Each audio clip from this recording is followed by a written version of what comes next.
Assalamualaikum warahmatullahi wabarakatuh.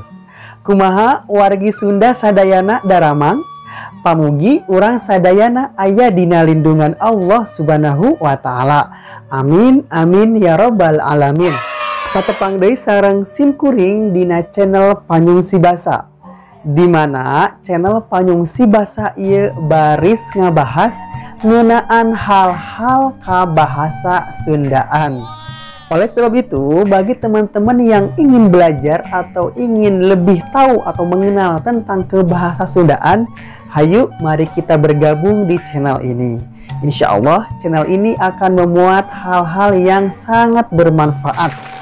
Nah, pada kesempatan kali ini kita akan melanjutkan kembali pembahasan tentang kebahasa Sundaan dengan materi pokoknya adalah rarangken. Apa itu rarangken? Rarangken kalau dalam bahasa Indonesia dikatakan atau disebut juga sebagai imbuhan.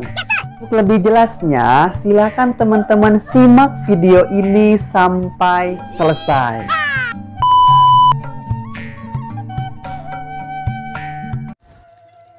Rarangken Pak nyaeta kecap awalan nugunana pikeun ngawangun kecap barang jeung kecap sifat.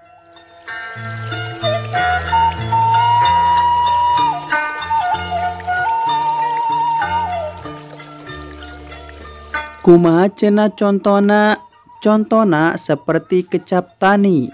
Kecap tani saumpama ditambahan rarangken Pak bakal robah jadi kecap patani.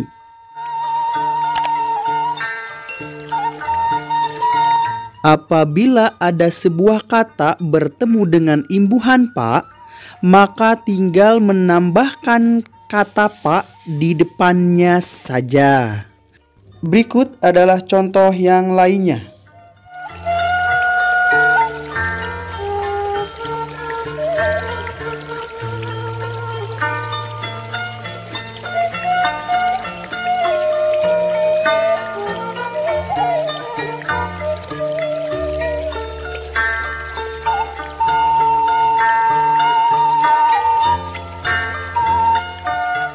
Mana, sudah paham kan? Ya, alhamdulillah kalau teman-teman sudah paham.